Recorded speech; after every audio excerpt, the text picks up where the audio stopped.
Dan kemudian di wilayah taman itu tanahnya itu masih mampu untuk menyerap air dalam jumlah yang banyak.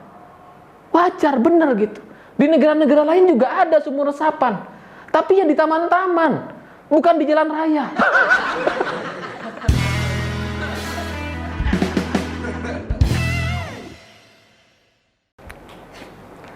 Selamat malam para mantan, selamat malam untuk semua mantan-mantan kalian yang pernah memberikan beban kenangan. Bagi saya itu sama persis seperti lubang-lubang sumur resapan yang dibangun oleh Gubernur Anies Baswedan di DKI Jakarta hari ini. Karena sampai kapanpun yang namanya kenangan soal mantan itu adalah bagian dari kesalahan kita di masa lalu, dan itu harus kita sadari. Karena kalau kita nggak mau ngakuin, mau sampai kapanpun, mau sehebat apapun kita menutupi, dengan siapapun kita berjalan, tetap saja itu berpotensi untuk menjerumuskan mereka masuk ke dalam lubang kenangan yang kita bikin sendiri. Nah, cerita-cerita semacam ini bagi saya mirip sekali seperti cerita jalanan di Jakarta hari ini. Karena ketika saya melihat ada lubang sumur resapan di jalanan Jakarta, dan kemudian membuat jalanannya bergelombang dan aspalnya retak, mengkhawatirkan sekali gitu ya. Bagi saya itu adalah kesalahan pertama yang harus segera direspon oleh Pemprov DKI. Dan beberapa hari setelahnya, setelah ada pengaduan dan viral di mana-mana, lubang-lubang sumur resapan ini kemudian diaspal ulang, rapi sekali, hitam semua, tidak ada lagi lubang-lubangnya. Dan saya bersyukur, sambil ketawa dikit. Bersyukur karena nampaknya Anies Baswedan sudah menyadari kesalahannya dan mau mengoreksi keputusannya, sehingga menutupi semua lubang-lubang sumur resapan yang ada di jalanan Jakarta. Cuma kemarin saya baca berita, ternyata ada warga lewat di sana di jalanan yang cukup bagus gitu ya, seolah-olah sudah tidak ada lubangnya. Ketika dilewati oleh mobil, mobilnya ambles masuk ke dalam lubang.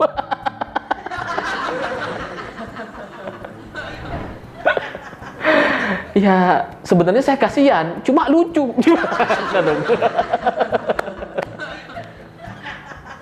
Ada mobil jalan tiba-tiba ambles.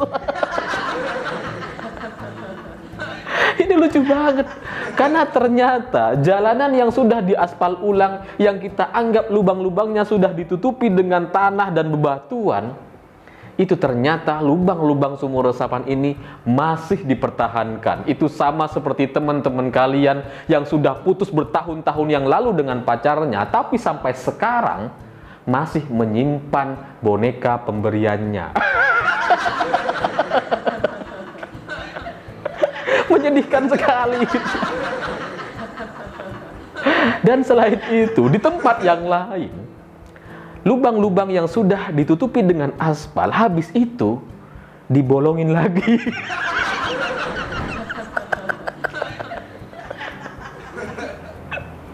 Jadi ini sejarah lubang di Jakarta gitu ya. Saya mau cerita.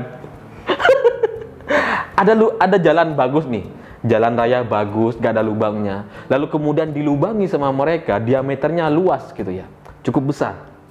Lalu kemudian ditempeli dengan beton. Setelah itu ternyata aksi-aksi ini membuat jalanannya retak dan bergelombang. Setelah itu diaspal lagi. Habis itu dibor lagi. Dilubangi lagi. Mungkin habis ini kalau retak diaspal lagi. Lubangi lagi.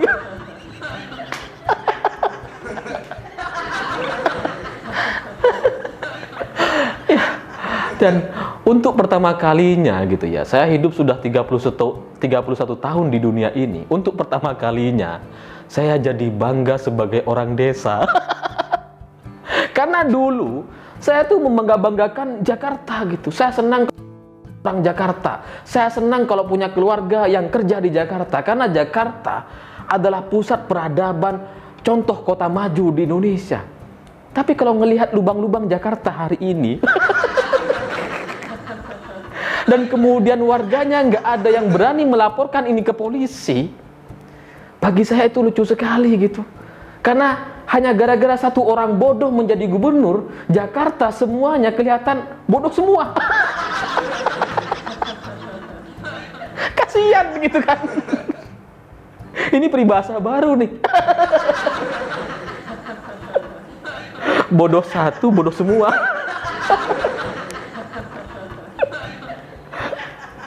Karena yang saya juga agak habis pikir gitu ya.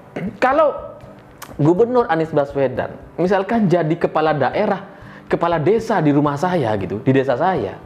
Kemudian dia melubangi jalan-jalan yang lagi bagus-bagusnya gitu ya. Udah jalan bagus kemudian dilubangi dan kemudian membuat mobil salah seorang warga kami masuk ke dalam lubang. Minimal orang ini pasti disate. Nyebelin soalnya gitu. Jalanan bagus-bagus kok dilubangi, gimana sih ceritanya? Tapi warga Jakarta diem aja dengan kejadian ini gitu. Cuma berani protes di sosial media, apa gunanya gitu. Laporlah ke polisi supaya kepolisian bisa turun tangan dan memperbaiki jalanan di Jakarta supaya bisa dilalui dengan normal gitu. Dan kalian nggak takut-takut lagi lewat jalan. Jangan-jangan ada lubangnya ini gitu. Dan yang cukup menyedihkan lagi, ternyata orang-orang Pemprov DKI, mulai dari Anies Baswedan, wakilnya, dan para stafnya, itu kemudian sekarang membahas menyalah-nyalahkan kontraktornya. Karena kata mereka, wah berarti kontraktor ini ke depan harus lebih baik, kerjanya harus dipantau lagi dan dievaluasi. Ini juga lucu gitu, karena kontraktor itu kan bekerja sesuai dengan kontrak yang disepakati oleh Pemprov DKI, yang disuruh oleh Pemprov gitu ya. Titiknya di mana, besarnya berapa, jumlahnya berapa, mereka kerjakan itu. Kontraktor ya cuma sesuai perintah gitu. Tapi sekarang mereka disalah-salahkan dari jalanan yang ambles ini, gimana? Dan selain itu, kalau kita perhatikan jalanan yang ambles itu materialnya, bahan yang digunakan, itu kan besinya gitu ya, itu besi yang sangat-sangat tipis sekali. Ini lucu banget gitu. Kita aja nih, kalau kita bikin rumah kemudian lantai 2 gitu ya, atau ada tetangga kita, teman-teman kita, keluarga kita bikin rumah lantai 2 gitu ya. Itu pasti besinya, besi cornya itu jauh lebih besar dari besi yang digunakan di jalanan Jakarta itu. Padahal di rumah, yang ngelewatin rumah lantai 2 itu cuma kita gitu, cuma berapa orang dan beratnya cuma ya di bawah 100 kg semua lah. Tapi ini di jalanan Jakarta yang dilewatin oleh banyak mobil setiap harinya dengan beban yang cukup besar berton-ton gitu ya. Besinya besi yang kecil. Kenapa kalian nggak sekalian pakai sumpit aja tuh gimana gitu? Pakai sumpit lah, cornya supaya lebih barokah. Atau pakai bambu.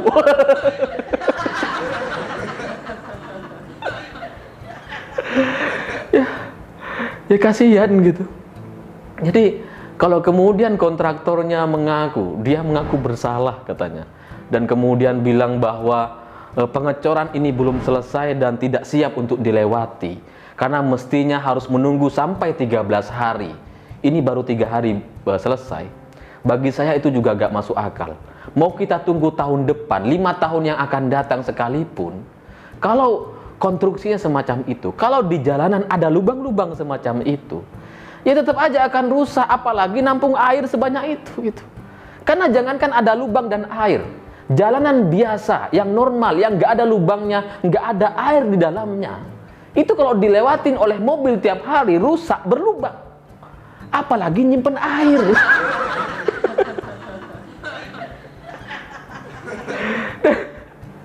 Terus terang saya kasihan sama kontraktornya gitu. Karena ada penulis saya, kontraktor nih, kerja kayak gitu, tapi bukan yang ngerjain ini gitu ya. Dia ikut malu. Gara-gara seolah-olah semua orang kontraktor ini bodoh semua gitu. Gara-gara Anies Baswedan. Karena membingungkan, dilematis memang. Mereka sadar nih bahwa pembuatan lubang-lubang di jalan raya itu nggak efektif dan nggak masuk akal sebenarnya gitu kan. Karena jalanan di Jakarta itu tanah-tanah di Jakarta itu kan sudah jenuh dan tidak bisa menampung air, tidak bisa menyerap air secara cepat dalam jumlah yang banyak. Mereka, para kontraktor ini paham gitu. Cuma kan pilihannya, kalau mereka tolak, mereka nggak dapat kerjaan. Tapi ketika mereka terima, mereka dapat malu. Ya dapat kerjaan gitu ya, keluarganya bisa makan, tapi malu seumur hidup.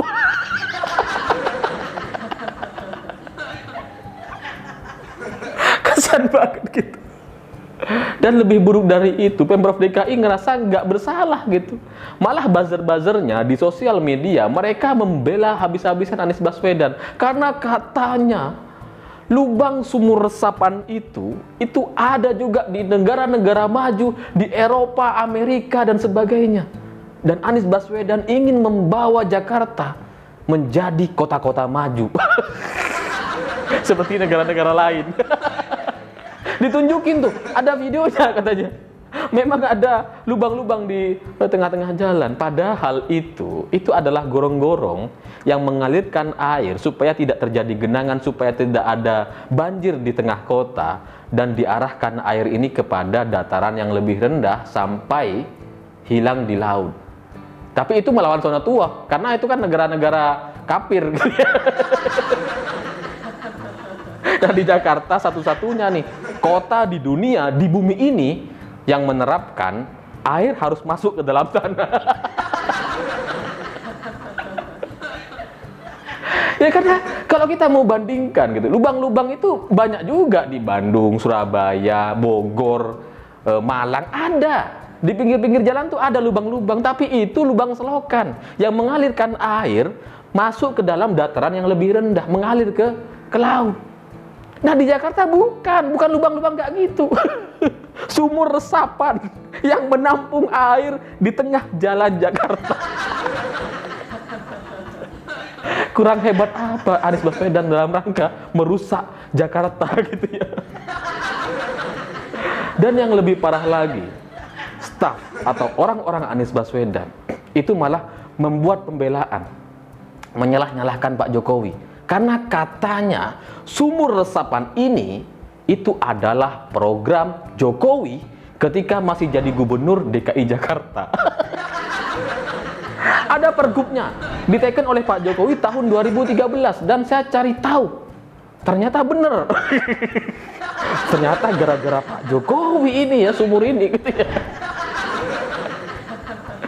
Tapi itu kan sebenarnya kalau kita mau baca dengan teliti, pergub itu memang dilaksanakan oleh Pak Jokowi. Tapi sumur-sumur resapan itu dibangun di zona-zona hijau, di taman-taman, di Suropati, di Lapangan Banteng, di Cempaka Putih, di Kebun Sirih, dan sebagainya. Bukan di tengah jalan. Ya kalau di taman, ini kan masuk akal gitu. Yang ngelewatin paling orang ya jalan kaki, yang lari-lari, aman. Dan kemudian di wilayah taman itu tanahnya itu masih mampu untuk menyerap air dalam jumlah yang banyak. Wajar, bener gitu. Di negara-negara lain juga ada sumur resapan. Tapi ya di taman-taman, bukan di jalan raya. Nah, kalau Anies Baswedan dan kelompoknya mau membenarkan aksi mereka, program ini, beralasan bahwa ini hanya melanjutkan program Jokowi, itu sama sekali gak masuk akal, tidak sama nilainya gitu. Karena ini kan ibarat orang nikah gitu ya. Orang nikah ya secara sah sudah bisa berhubungan seksual.